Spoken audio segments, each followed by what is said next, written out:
Cuando los albañiles levantaron el piso en Guanajuato, los gritos hicieron temblar la casa entera. No eran gritos del presente, sino ecos atrapados en el tiempo, voces que habían estado esperando ser escuchadas durante años.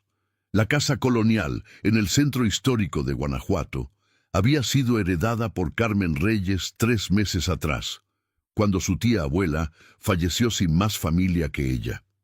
Carmen, una periodista de 35 años, que había pasado los últimos 10 años documentando casos de personas desaparecidas en todo México, nunca imaginó que su propia herencia la llevaría al descubrimiento más oscuro de su carrera.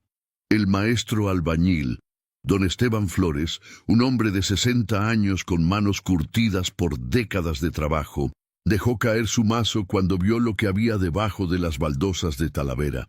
Su rostro, normalmente bronceado por el sol de Guanajuato, se tornó pálido como el yeso. Los otros 2 trabajadores, jóvenes apenas salidos de la adolescencia, retrocedieron hasta la pared, sus ojos abiertos de par en par.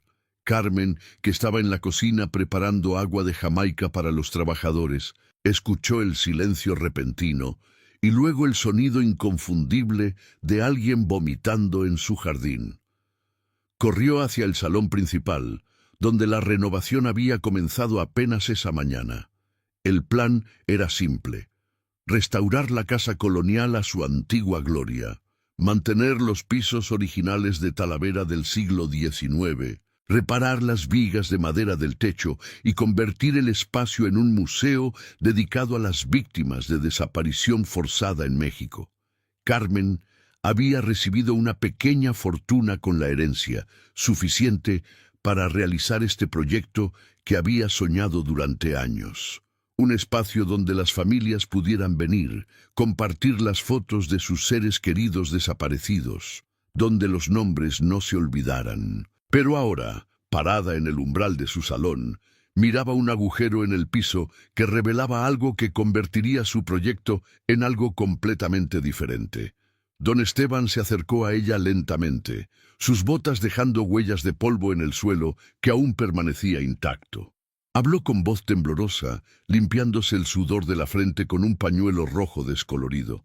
«Señorita Carmen, Yo he trabajado en construcción por 40 años, he visto de todo: casas hundidas, techos colapsados, tuberías rotas que inundan toda una colonia.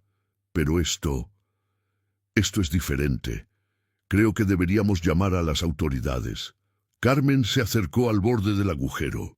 El olor que emanaba era antiguo, una mezcla de tierra húmeda, ugal y algo más que no podía identificar, pero que le revolvió el estómago. Abajo, a través de la madera rota y el concreto desmoronado, podía ver lo que parecía ser un espacio vacío, una cámara subterránea que no debería estar ahí. Las casas coloniales de Guanajuato tenían muchos secretos: túneles construidos durante la época de la plata, pasadizos que conectaban iglesias y casas de familias pudientes. Pero esto era diferente. Esto había sido construido a propósito, oculto bajo capas de renovaciones a lo largo de los siglos. «¿Qué viste exactamente, don Esteban?», preguntó Carmen, sacando su teléfono celular de su bolsillo. Su instinto periodístico había tomado el control, empujando el miedo inicial a un rincón de su mente. El albañil señaló hacia el agujero sin acercarse más. «Ropa. Hay ropa ahí abajo y otras cosas que no deberían estar enterradas debajo de una casa». Su voz se quebró ligeramente. «Tengo nietos, señorita Carmen, nietos de la edad de lo que sea que esté ahí abajo». Uno de los trabajadores jóvenes, Miguel, se había recuperado lo suficiente como para acercarse nuevamente. Era un chico delgado de 23 años, con tatuajes que subían por sus brazos y una determinación en sus ojos que Carmen reconoció.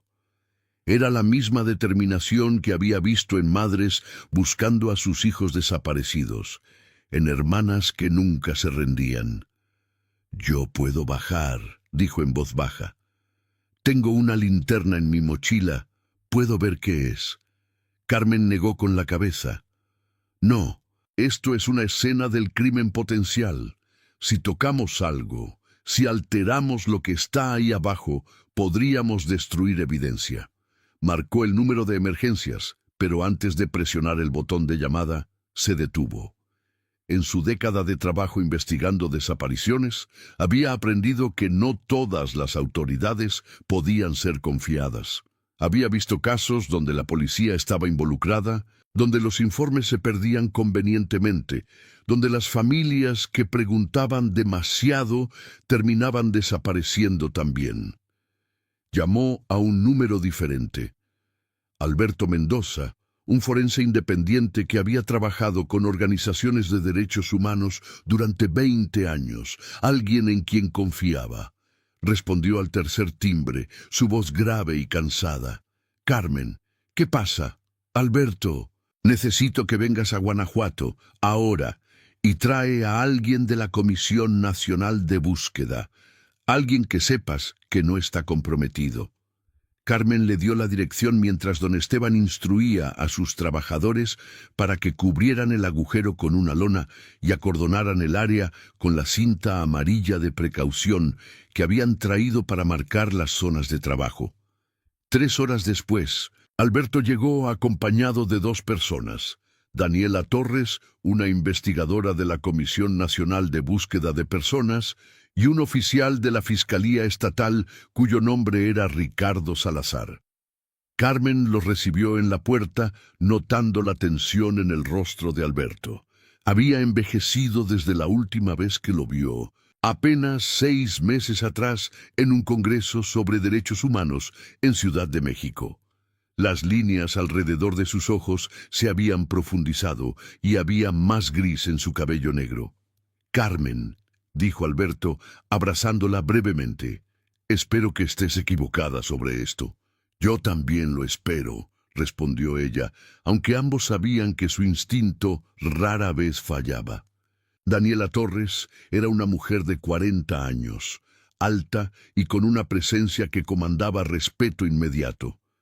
Llevaba el cabello negro recogido en una cola de caballo estricta, y sus ojos oscuros evaluaron la casa con la experiencia de alguien que había visto demasiadas escenas similares. Ricardo Salazar era más joven, quizás 32, con una barba cuidadosamente recortada y una expresión de determinación mezclada con aprensión. Don Esteban les mostró el agujero. Alberto se arrodilló en el borde, iluminando el espacio con una linterna de alta potencia.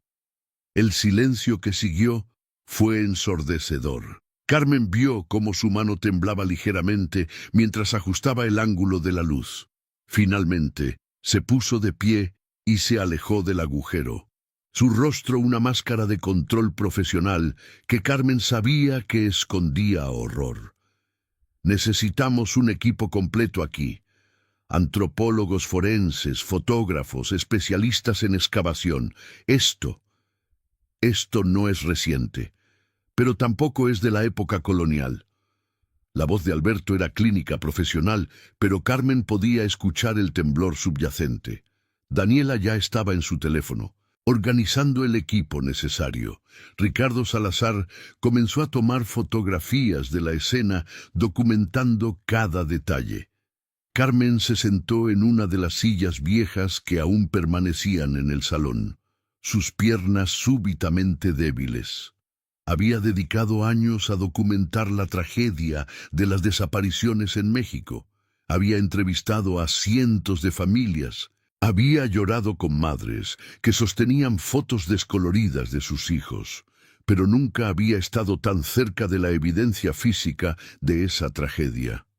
«¿Cuántos?», preguntó, aunque no estaba segura de querer saber la respuesta.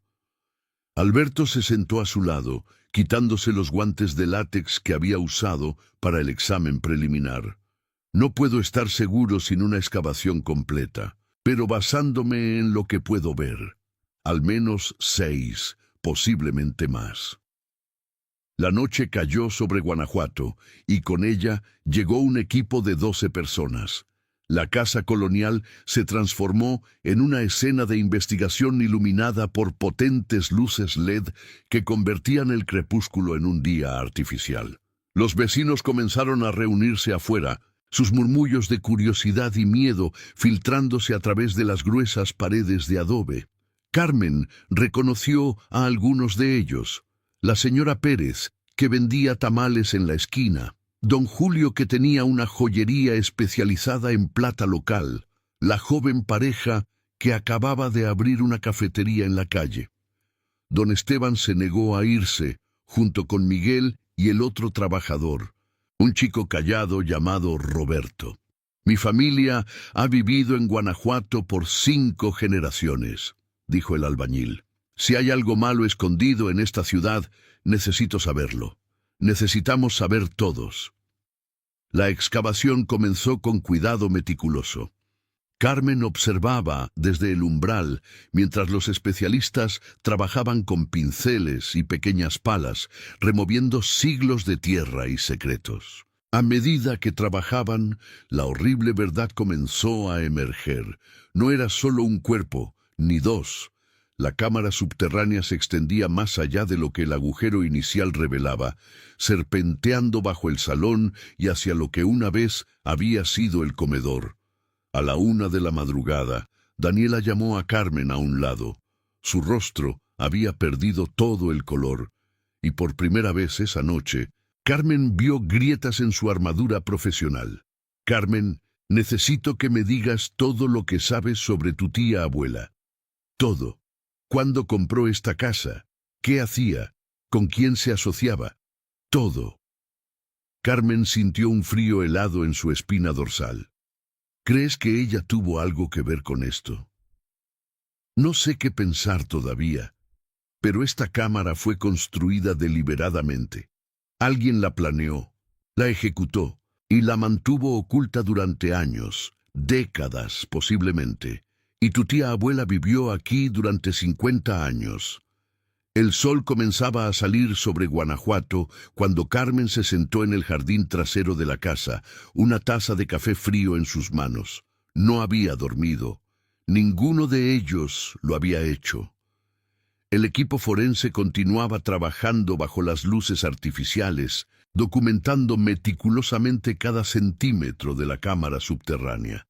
Hasta el momento habían confirmado los restos de 9 personas, 9 vidas que terminaron en la oscuridad, enterradas bajo los hermosos pisos de Talavera de una casa colonial. Alberto se sentó a su lado, sus propios ojos inyectados de sangre por la falta de sueño. Necesito que me cuentes sobre tu tía abuela, Carmen. Lucía Reyes, todo lo que sepas. Carmen respiró profundamente, organizando sus pensamientos. No la conocí muy bien. Era la hermana menor de mi abuelo. Nunca se casó, nunca tuvo hijos. Era reservada. Vivió en esta casa desde que tenía 20 años, en 1973.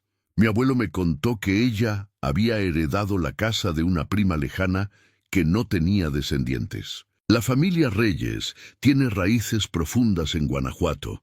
Se remonta a la época de las minas de plata. ¿A qué se dedicaba? Era maestra de primaria.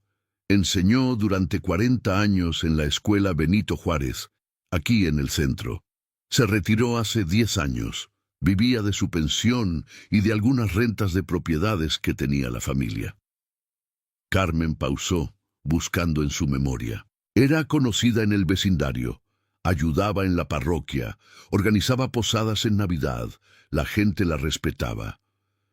¿Alguna vez mencionó algo sobre la casa? ¿Renovaciones, reparaciones? Carmen negó con la cabeza. Nunca. De hecho, la casa estaba prácticamente intacta desde los años 70. Por eso quería renovarla, preservar lo que se pudiera, pero modernizar lo esencial. Nunca pensé que... Su voz se apagó. Daniela salió de la casa quitándose el cubrebocas y los guantes. Su expresión era sombría. Tenemos resultados preliminares del análisis de carbono 14 en algunos de los materiales textiles.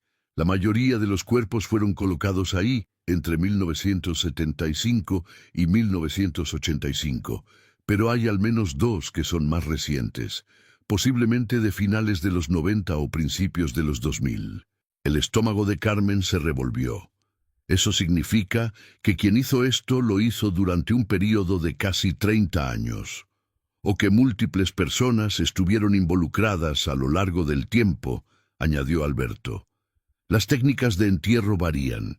Algunos cuerpos fueron envueltos cuidadosamente, casi con reverencia.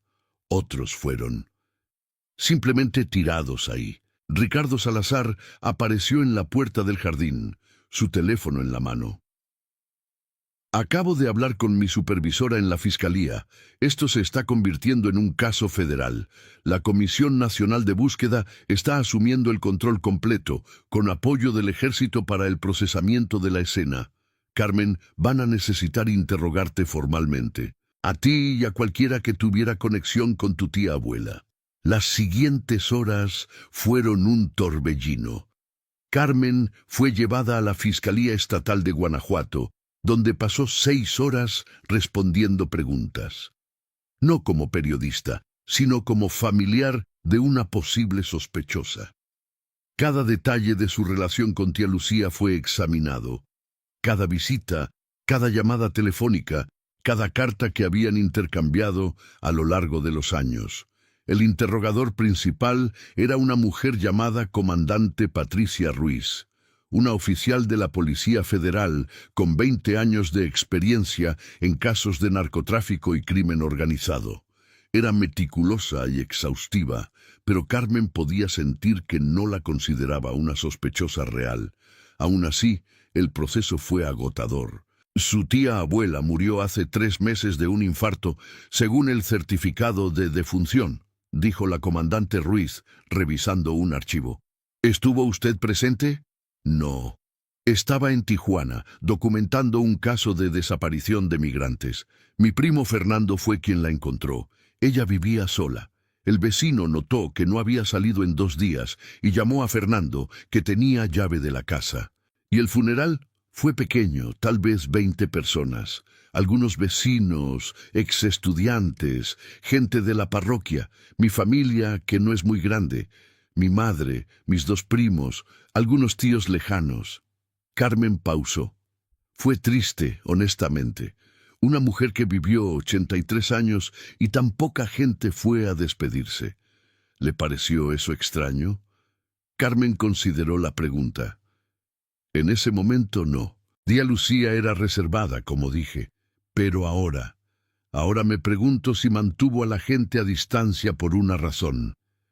Cuando finalmente fue liberada, eran casi las 8 de la noche. Alberto la esperaba afuera de la fiscalía, apoyado contra su viejo Volkswagen Sedán. Se veía más cansado de lo que Carmen lo había visto jamás. Se abrazaron en silencio, el peso de las últimas 24 horas presionando sobre ambos.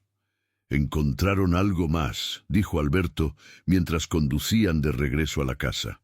Documentos, escondidos en una caja de metal, debajo de lo que parece haber sido el último cuerpo enterrado. ¿Qué tipo de documentos? Nombres, direcciones, fechas. Es como un registro, Carmen. Un registro meticuloso de cada persona que terminó en esa cámara. Y hay algo más. Hay referencias a otras ubicaciones, otras casas, otros escondites. Carmen sintió que el mundo se inclinaba. ¿Estás diciendo que hay más? No lo sé con certeza. Los documentos están siendo analizados ahora. Pero si lo que encontramos es correcto, esto es solo la punta del iceberg. Y tu tía abuela. Carmen, su nombre está en esos documentos, no solo como propietaria de la casa.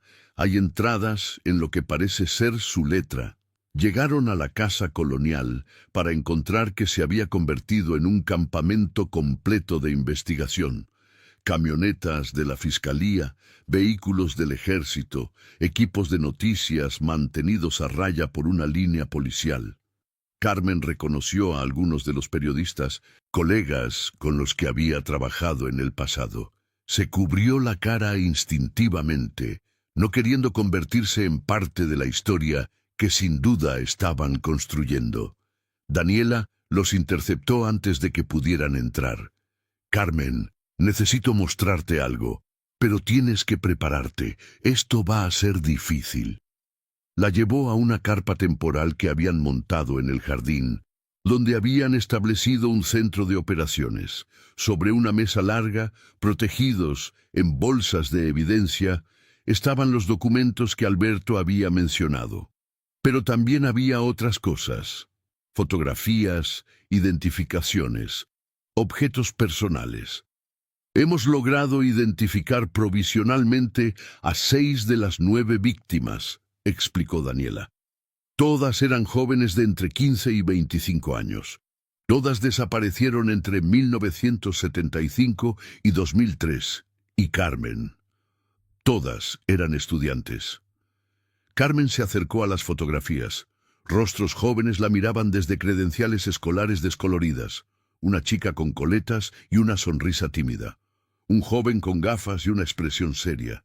Otra chica con el uniforme escolar, sus ojos brillantes con esperanza de futuro. Futuros que nunca llegaron. María Elena Soto, 17 años, desaparecida en 1976, leyó Daniela de sus notas. Estudiante de preparatoria, se dirigía a casa después de clases y nunca llegó.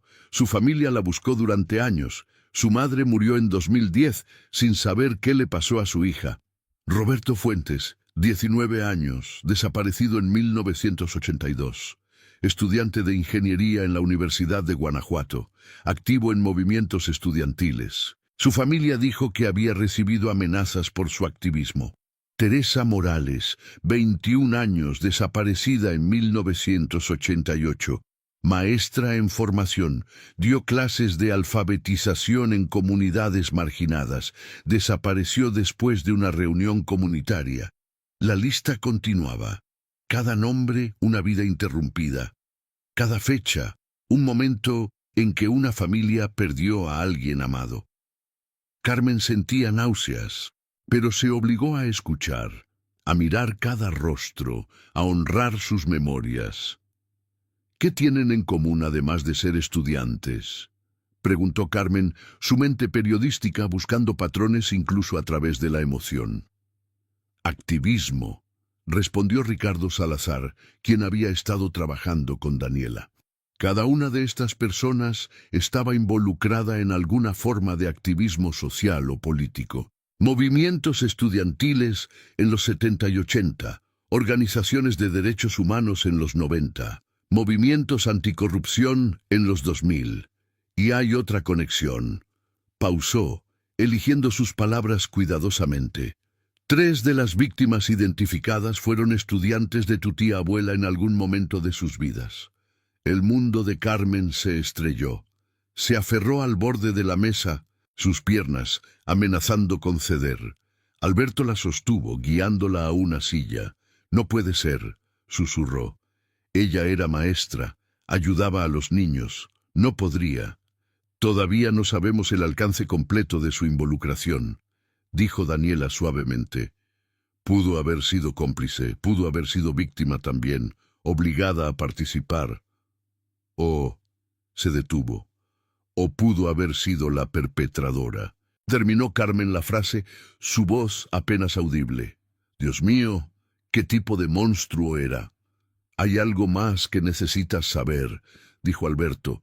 Los documentos mencionan nombres de otras personas, no solo víctimas. Hay una lista de lo que parecen ser colaboradores, funcionarios públicos, policías, incluso algunos nombres que reconocemos de la élite local. Gente que todavía está viva, gente con poder. Carmen levantó la mirada, sus ojos encontrándose con los de Alberto. Esto va más allá de mi tía abuela, ¿verdad? Mucho más allá.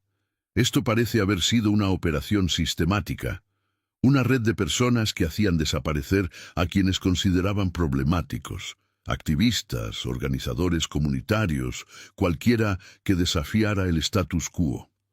Daniela abrió otro archivo. Y las ubicaciones que mencioné antes, las otras casas, hemos verificado 3 direcciones hasta ahora, una en León, una en Celaya y una en Salamanca. Todas son propiedades que fueron compradas o vendidas por personas cuyos nombres aparecen en estos documentos. ¿Van a investigar esas propiedades? Ya lo estamos haciendo. Pero Carmen, necesitamos tu ayuda. Conoces este mundo mejor que nadie. Has documentado casos de desapariciones durante una década. Tienes contactos, recursos y, más importante, tienes la confianza de las familias de los desaparecidos. Necesitamos que uses ese acceso.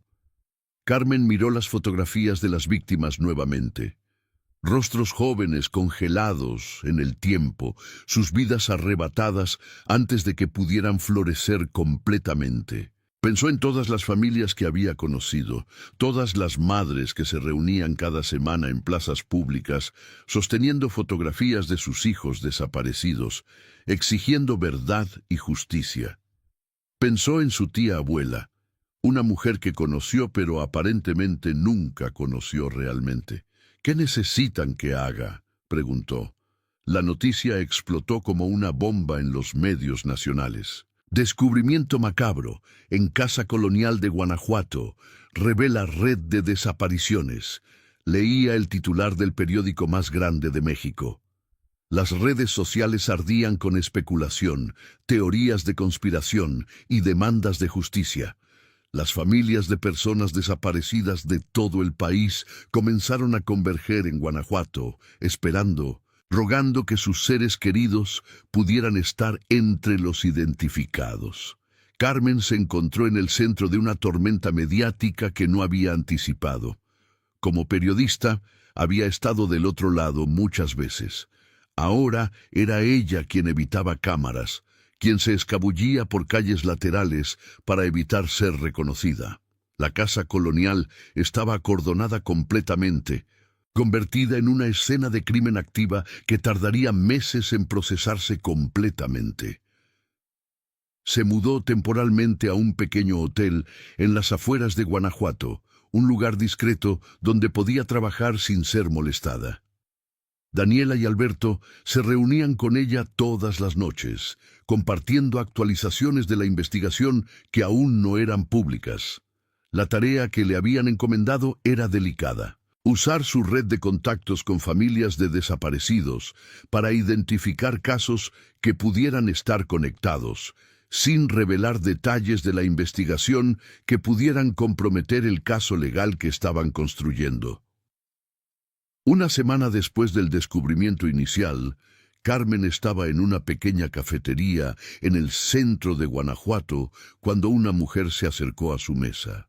Era mayor, quizás 60 años, con el cabello gris recogido en un moño y ojos que habían llorado demasiado.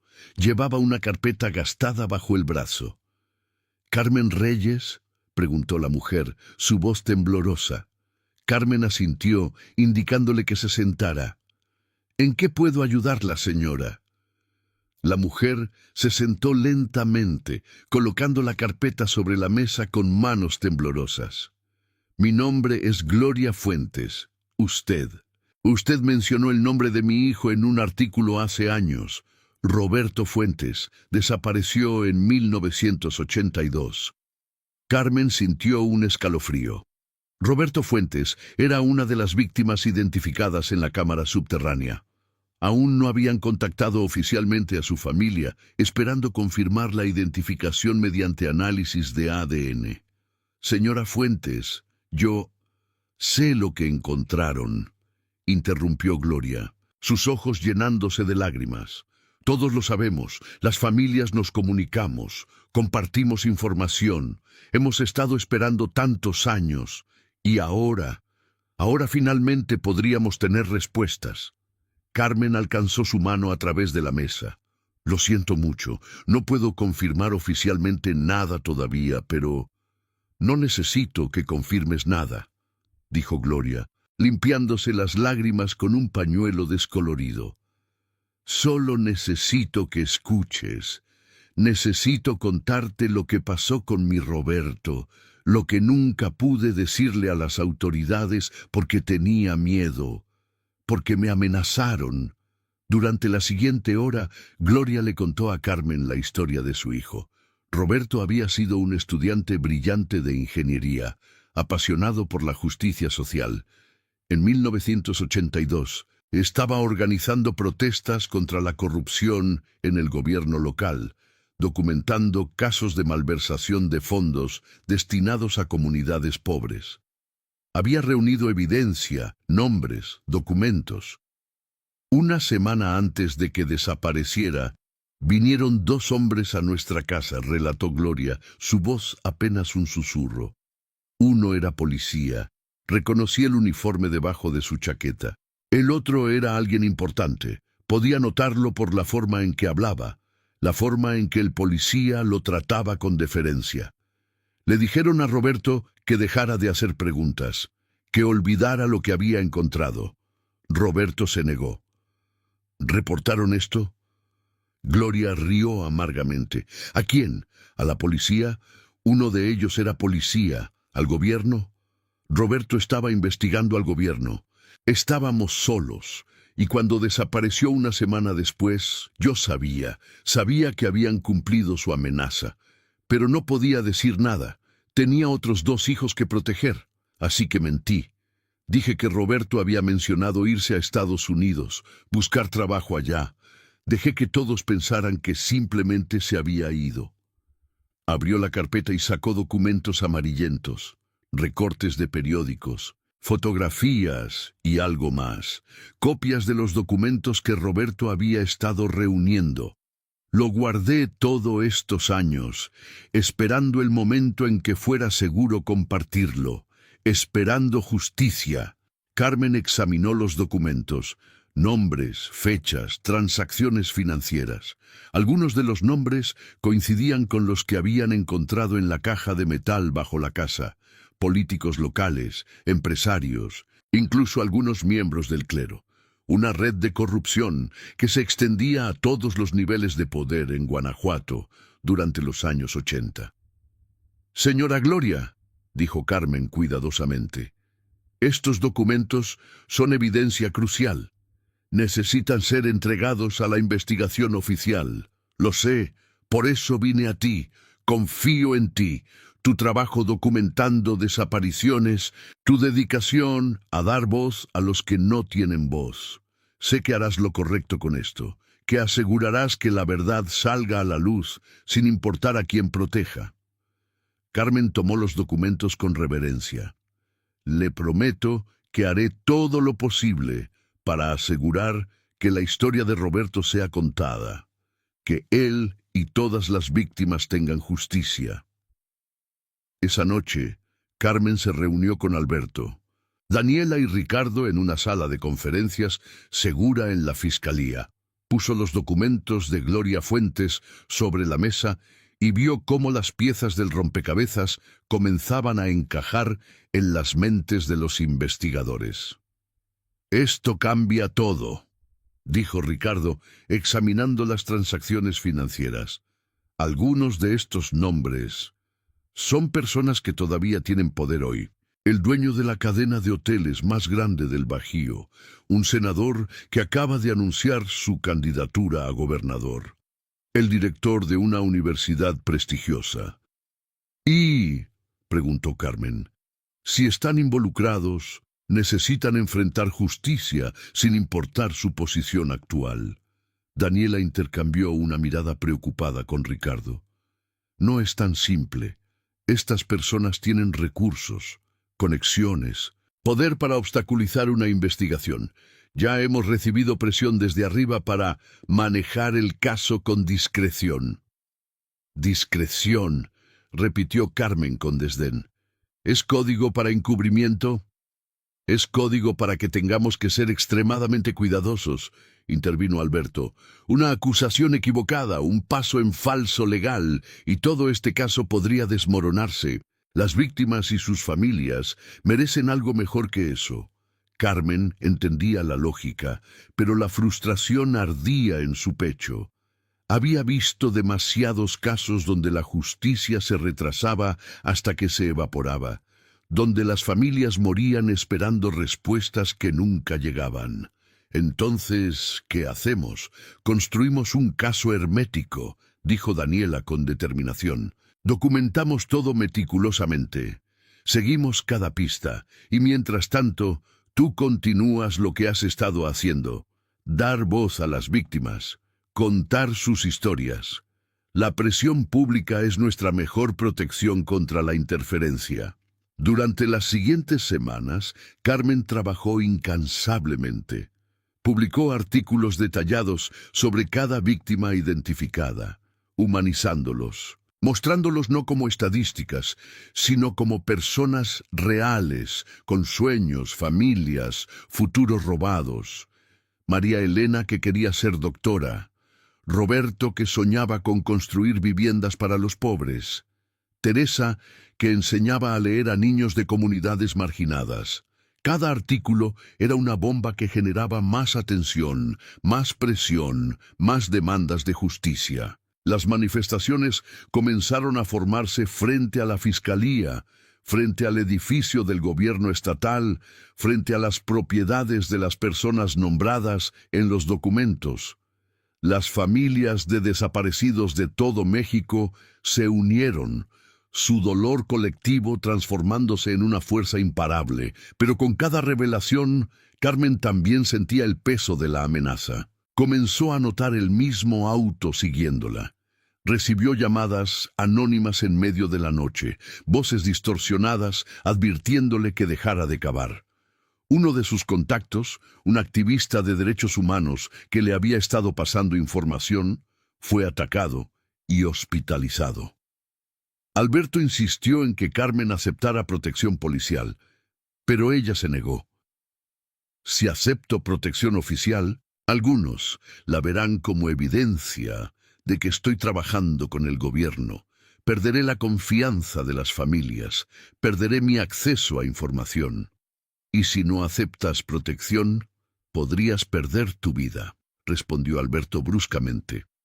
Su preocupación era palpable, sus manos apretando sus hombros. Carmen, has documentado desapariciones durante años. ¿Sabes cómo funciona esto? La gente que amenaza el status quo, que expone secretos que otros quieren mantener enterrados, desaparecen. No quiero que seas la próxima. Esa noche, Carmen no pudo dormir. Se sentó en el pequeño balcón de su habitación de hotel, mirando las luces de Guanajuato parpadeando en la oscuridad. Pensó en su tía abuela Lucía, tratando de reconciliar a la mujer que conoció con el monstruo que los documentos sugerían.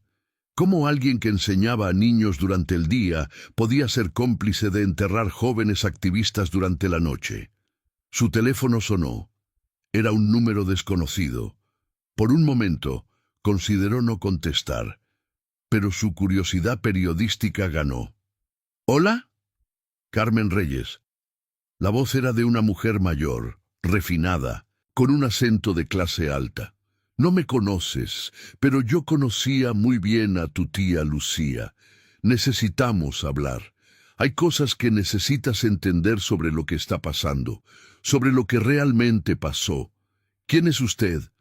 Alguien que ha vivido con secretos durante demasiado tiempo, alguien que está cansada de tener miedo. Reúnete conmigo mañana a las 3 de la tarde en el Jardín de la Unión. Ven sola. Si traes a alguien no me verás, y esta conversación nunca sucederá. La línea se cortó antes de que Carmen pudiera responder.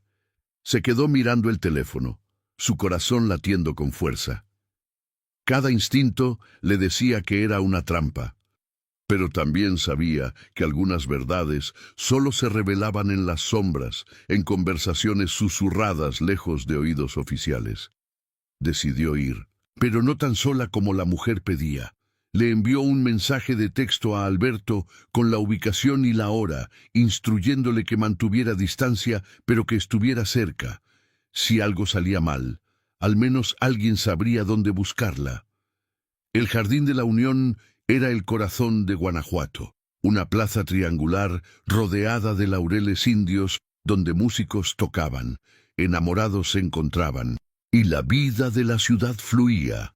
A las 3 de la tarde estaba moderadamente concurrido, lo cual Carmen apreciaba. Suficientes personas para testigos, pero no tan lleno como para llamar atención indebida. Se sentó en una banca cerca de la fuente, fingiendo leer un libro, mientras observaba discretamente a su alrededor. Alberto estaba sentado en una cafetería al otro lado de la plaza, escondido detrás de un periódico pero claramente vigilante. 5 minutos pasaron, luego 10. Carmen comenzó a pensar que había sido una broma cruel. Entonces una mujer se sentó a su lado. Era elegante, quizás 70 años, vestida con ropa cara pero discreta. Llevaba gafas de sol grandes, a pesar de que el sol estaba parcialmente cubierto por nubes. Sus manos, cubiertas de anillos de oro y diamantes, temblaban ligeramente. «No me mires directamente», dijo la mujer en voz baja. «Fingiré leer tu libro contigo. A cualquiera que nos observe, pareceremos dos extrañas compartiendo un banco». Carmen obedeció, manteniendo sus ojos en el libro abierto. «¿Quién es usted?» «Mi nombre no importa. Lo que importa es lo que sé». La mujer respiró profundamente. «Conocí a tu tía Lucía durante 50 años. Fuimos amigas, de cierta manera. Ambas estábamos atrapadas en una red de la que no podíamos escapar. Una red. En los años 70, Guanajuato era diferente de lo que es ahora. El gobierno era absoluto. La corrupción era desenfrenada y cualquiera que hablara contra el sistema desaparecía. No solo aquí, en todo México. Fue la época de la guerra sucia, aunque nadie la llamaba así entonces. La mujer pausó, su voz quebrándose. Mi esposo era gobernador adjunto, un hombre poderoso, conectado, ambicioso y completamente despiadado. Carmen sintió su pulso acelerarse. ¿Qué tiene que ver eso con mi tía? Tu tía Lucía era maestra, como sabes, pero también era idealista cuando era joven. Creía en la justicia social, en ayudar a los pobres, en cambiar el sistema desde adentro. Enseñaba durante el día y organizaba grupos de alfabetización durante la noche. Ahí fue donde conoció a gente que el gobierno consideraba peligrosa. Activistas, organizadores comunitarios, estudiantes revolucionarios. La mujer se quitó las gafas de sol brevemente para limpiarse los ojos. Carmen pudo ver que había llorado recientemente. Mi esposo y sus asociados decidieron que necesitaban una forma de neutralizar estas amenazas. Pero hacerlo abiertamente causaría protestas, atención internacional. Necesitaban discreción y encontraron la solución perfecta. Alguien con acceso a los activistas, alguien en quien confiaban, alguien que podía identificarlos sin levantar sospechas. «Mi tía», susurró Carmen, sintiendo náuseas. «No al principio. Al principio simplemente usaban la información que ella compartía inocentemente. Preguntaban sobre sus estudiantes, sobre la gente que conocía en sus clases nocturnas. Lucía no sabía que estaba poniendo objetivos en sus espaldas, hasta que uno de sus estudiantes favoritos desapareció. Un chico brillante llamado Arturo, que soñaba con ser abogado de derechos humanos. Lucía confrontó a las autoridades, exigió saber qué había pasado, y ahí fue cuando la atraparon. La voz de la mujer se volvió apenas audible. Le mostraron evidencia falsa de que Arturo era un terrorista que planeaba un ataque. Le dijeron que si decía algo, si iba a los medios o a otros activistas, expondrían esta evidencia y destruirían la memoria del chico. Y luego vinieron por su familia. Le dijeron que su hermano, tu abuelo, tendría un accidente a menos que cooperara. Carmen cerró los ojos, el horror de la historia hundiéndose. Entonces la chantajearon para que los ayudara. Por décadas, Cada vez que identificaba a alguien como potencialmente problemático, lo reportaba. Y esas personas desaparecían. Algunos fueron llevados a centros de detención secretos, otros simplemente murieron y fueron enterrados, y los que terminaron en su casa. Esos fueron los que resistieron, los que se negaron a ser silenciados incluso bajo tortura, los que sabían demasiado para ser dejados vivos, pero cuya desaparición necesitaba ser absoluta. ¿Por qué en su casa? Porque nadie sospecharía de una maestra respetada, porque la casa tenía la cámara subterránea construida durante la Revolución, originalmente un escondite para revolucionarios, porque estaba ubicada perfectamente en el centro, pero con acceso por callejones traseros, era el lugar perfecto. La mujer volvió a ponerse las gafas de sol. Lucía vivió en el infierno durante 50 años. Cada estudiante que enseñaba, cada persona que conocía, se preguntaba si serían los siguientes. Vivió con la culpa, con el miedo, con la imposibilidad de escapar. ¿Por qué no habló cuando el sistema cambió, cuando México se democratizó? ¿Crees que el sistema realmente cambió? La mujer rió amargamente. Los rostros cambiaron, los partidos cambiaron, pero las mismas familias mantuvieron el poder. Los hijos de los hombres que orquestaron las desapariciones ahora son senadores, gobernadores, dueños de empresas, y ellos protegen los secretos de sus padres como protegen su riqueza heredada. Lucía sabía que si hablaba, no solo ella moriría, toda su familia sería destruida, social y físicamente. Carmen sintió lágrimas corriendo por sus mejillas. Entonces, ella era tanto víctima como perpetradora. Sí, y murió con ese peso, pero antes de morir hizo una cosa: te dejó la casa. Sabía que eres periodista, sabía tu trabajo documentando desapariciones. Sabía que si alguien encontraba la verdad, si alguien podía manejar la exposición sin ser destruido, eras tú. ¿Ella quería que esto saliera a la luz? En sus últimos años, era lo único que le importaba: la redención, aunque fuera póstuma, la justicia para las víctimas, aunque significara destruir su propia memoria.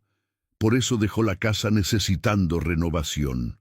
Por eso especificó en su testamento que los pisos debían ser reemplazados. Sabía que eventualmente encontrarías la cámara.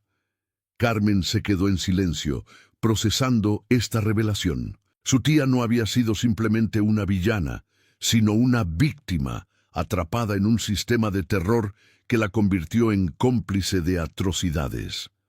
No la absolvía de responsabilidad, pero agregaba capas de complejidad a una historia que Carmen había querido ver en blanco y negro. ¿Por qué me está contando esto ahora?, preguntó finalmente. Porque la investigación se está acercando a verdades que personas muy poderosas quieren mantener enterradas. Y porque necesitas saber contra qué estás luchando. Mi esposo murió hace 10 años, pero sus asociados aún viven, aún tienen poder, y harán cualquier cosa para protegerse. La mujer se puso de pie lentamente. Los documentos que encontraron en la cámara, los nombres en esas listas, solo rayan la superficie. Hay más, muchos más, otras casas, otras tumbas, otros secretos, y hay evidencia de todo, guardada en lugares seguros por personas que pensaron que algún día podrían necesitar protección contra sus propios cómplices. ¿Dónde? Busca en el despacho que tu tía usaba para planificar sus clases. Había una caja fuerte detrás del retrato de Benito Juárez. La combinación es el cumpleaños de Arturo, el primer estudiante que desapareció, 1508-1960.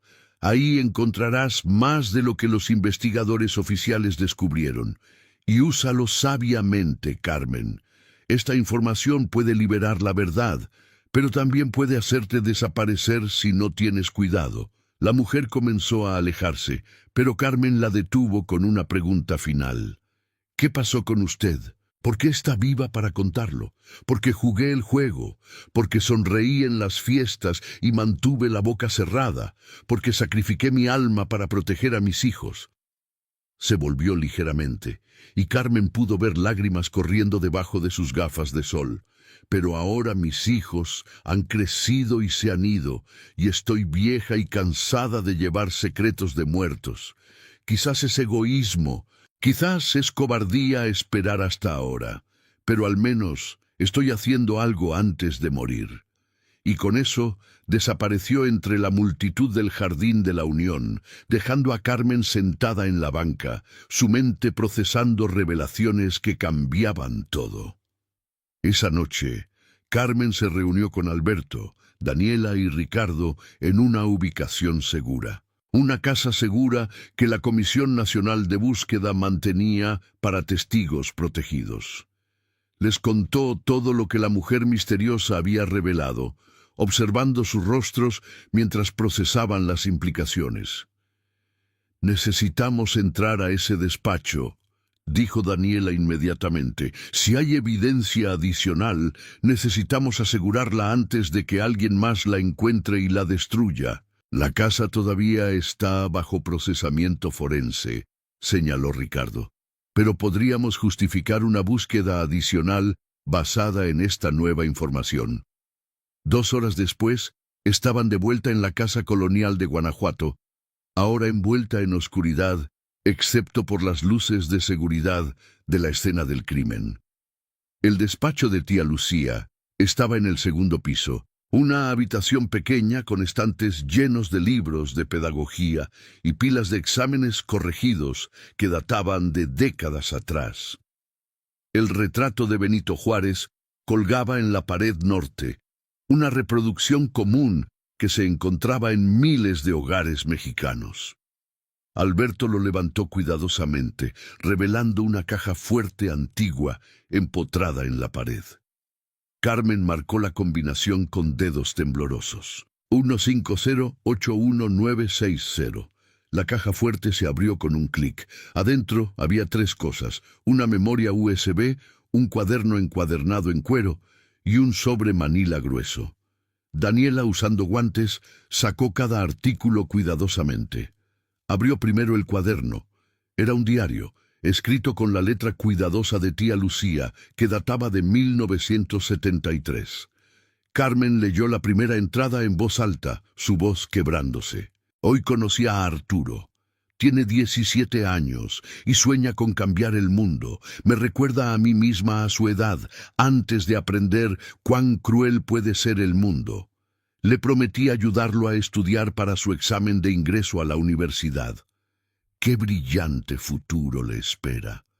Las entradas posteriores documentaban la transformación de Lucía de maestra idealista a cómplice aterrorizada. El chantaje, las amenazas, cada desaparición anotada con detalles que harían cualquier tribunal salivar. Nombres, fechas y, lo más devastador, transcripciones de conversaciones que había escuchado, órdenes que había recibido, dinero que había visto cambiar de manos.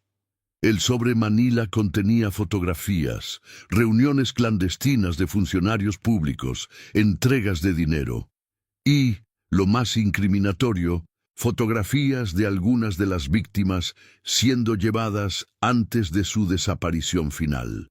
Evidencia fotográfica que conectaba directamente a personas específicas con crímenes específicos. La memoria USB tenía archivos digitales, escáneres de documentos, grabaciones de audio de conversaciones comprometedoras y una base de datos meticulosamente mantenida de todas las personas que habían pasado por el sistema de desaparición entre 1973 y 2015.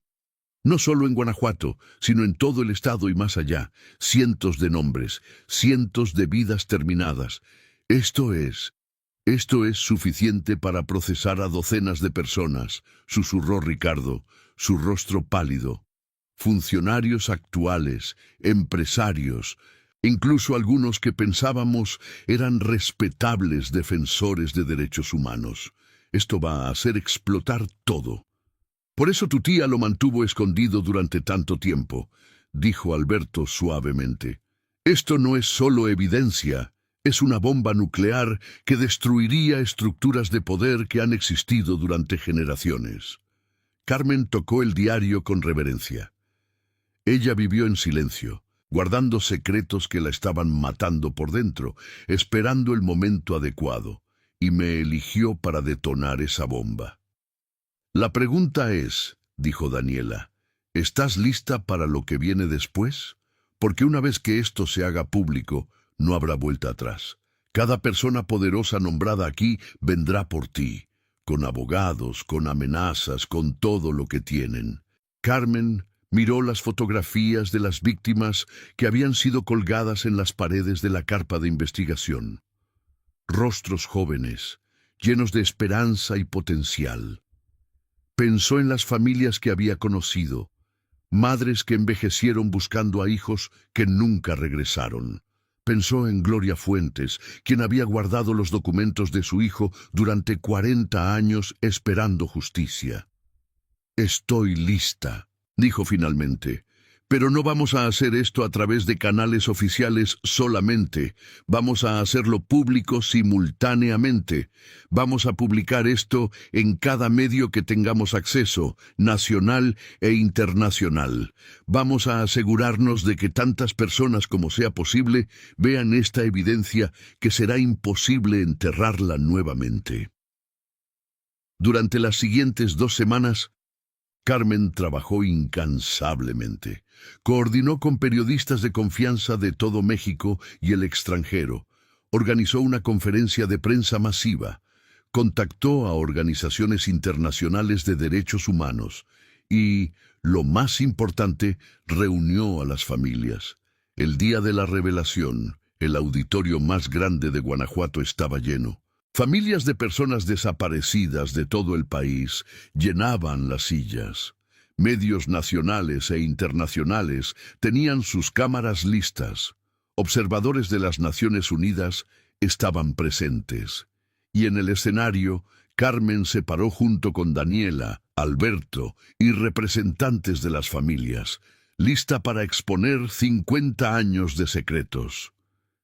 Carmen habló primero. Su voz firme a pesar de los nervios. Contó la historia completa, el descubrimiento en la casa colonial, las víctimas identificadas, la red de poder y corrupción que había orquestado las desapariciones, y luego, bomba tras bomba, reveló los nombres de los perpetradores vivos, respaldados por evidencia irrefutable. El impacto fue sísmico. Antes de que terminara la conferencia de prensa, 2 funcionarios públicos habían renunciado. Para el final del día, habían sido emitidas órdenes de arresto para 17 personas. Los medios internacionales transmitían la historia, haciendo imposible que fuera silenciada o minimizada. Pero Carmen sabía que esto era solo el comienzo. Las estructuras de poder no caen fácilmente. Habría contraataques, intentos de desacreditarla, quizás amenazas más serias. Ya había recibido llamadas de abogados amenazando demandas por difamación. Ya había visto autos sospechosos cerca de su hotel. Una semana después de la revelación, mientras Carmen caminaba por una calle de Guanajuato hacia una reunión con familias de víctimas, 2 hombres se le acercaron. Por un momento, su corazón se detuvo, pensando que era el final. Pero cuando hablaron, sus voces temblaban de emoción. «Señorita Reyes», dijo el más joven, «mi hermana desapareció en 1998. Durante 27 años no sabíamos qué le pasó. Gracias a su trabajo, finalmente sabemos la verdad. Finalmente podemos llorarla apropiadamente. Finalmente podemos exigir justicia». El hombre mayor agregó, lágrimas corriendo por su rostro curtido: «Usted nos dio de vuelta nuestra dignidad, nos dio voz, nos demostró que nuestros seres queridos importaban, que no serían olvidados, que el silencio que nos fue impuesto durante tantos años finalmente puede romperse». En ese momento, Carmen entendió el verdadero poder de la verdad. No era solo sobre justicia legal, aunque eso era crucial, era sobre restaurar la humanidad de las víctimas, sobre romper el ciclo de miedo que había controlado comunidades enteras durante generaciones.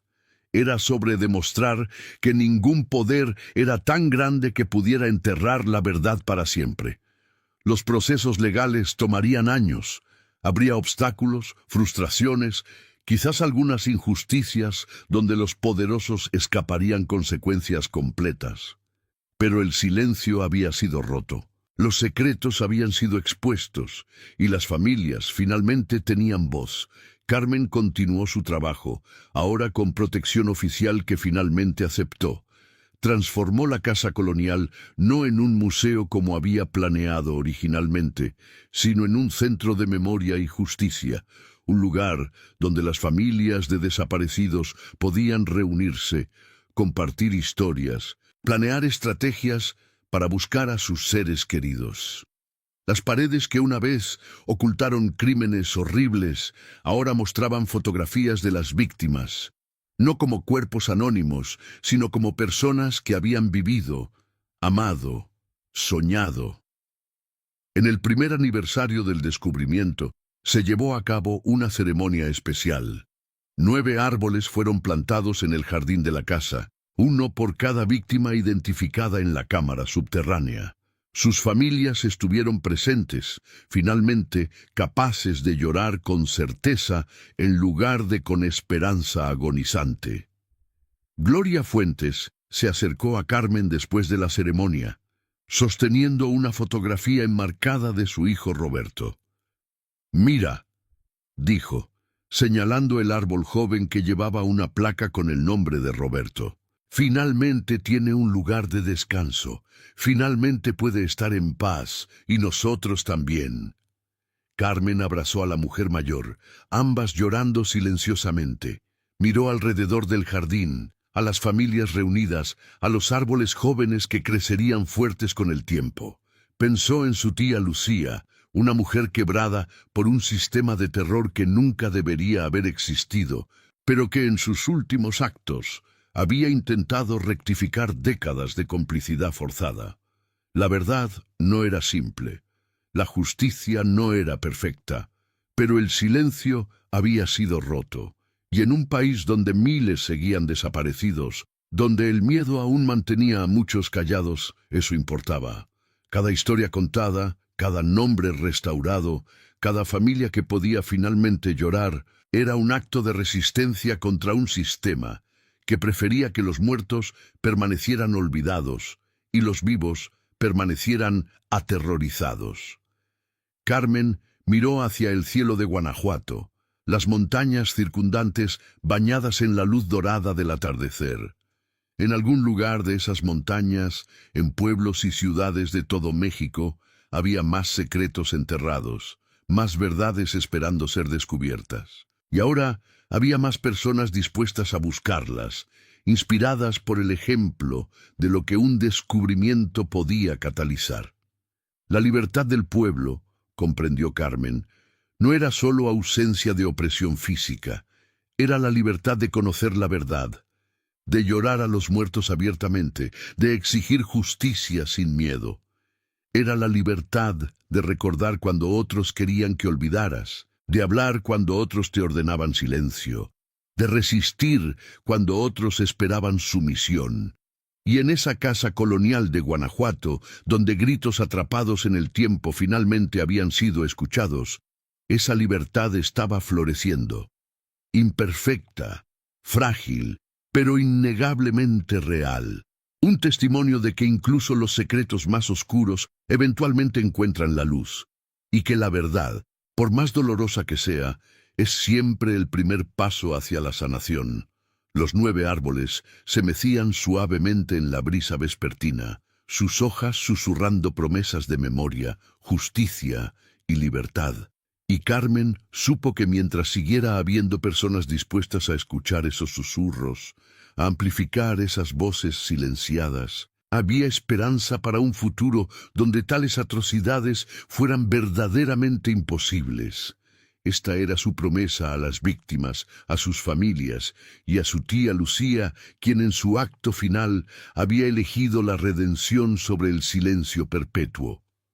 La verdad había sido liberada y con ella la posibilidad de un México donde la dignidad humana valía más que el poder, donde la justicia era posible incluso contra las fuerzas más oscuras, y donde la memoria honraba a los muertos al servir a los vivos. La historia de la Casa Colonial de Guanajuato se convertiría en símbolo y advertencia, recordatorio y llamado a la acción. Y Carmen Reyes, la periodista que heredó más de lo que nunca imaginó, continuaría contando esas historias, una verdad a la vez, hasta que cada desaparecido fuera recordado y cada perpetrador enfrentara justicia. Porque en un país marcado por desapariciones, cada historia recuperada era un acto de resistencia. Cada nombre restaurado era una victoria contra el olvido. Y cada verdad expuesta era un paso hacia la libertad que todos merecían. La libertad de vivir sin miedo, de hablar sin silencio, de existir sin desaparecer. Y mientras el sol se ponía sobre Guanajuato, iluminando las montañas y los valles con su resplandor final, Carmen sabía que este era solo el comienzo. Había más historias que contar, más verdades que exponer, más familias que necesitaban respuestas. Y ella estaría ahí, con su pluma como arma y la verdad como escudo, hasta que la última historia fuera contada y el último secreto fuera expuesto. Porque eso era lo que significaba ser verdaderamente libre, tener la valentía de enfrentar la verdad, por oscura que fuera, y la determinación de asegurar que nunca, nunca más, el silencio reinara sobre la justicia.